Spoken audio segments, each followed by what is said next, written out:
नमस्ते, म अमिशा श्रेष्ठ, सहारा हस्पिटलको फिजियोथेरापिस्ट। अनि मैले चाहिँ बुवालाई चाहिँ पार्किन्सन्सको लागि फिजियो गर्न थालेको चाहिँ लगभग 2 महिना जति भयो। कन्टिन्युअसली 2.5 जति भएको छ।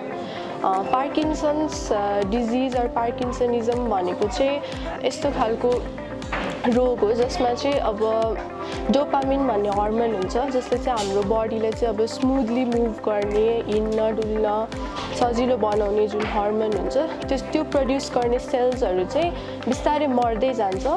अनि अब पार्किन्सनको चाहिँ यही मेडिकल क्योर भनेर निको हुने चाहिँ त्यस्तो केही पनि छैन, तर आफ्नो औषधि टाइममा खाने र मेन चाहिँ फिजियो एक्सर्साइजेसहरू प्रपरली गऱ्यो भने चाहिँ फिजियोथेरापीले चाहिँ सिम्पटम्सहरू कन्ट्रोल गर्ने हो।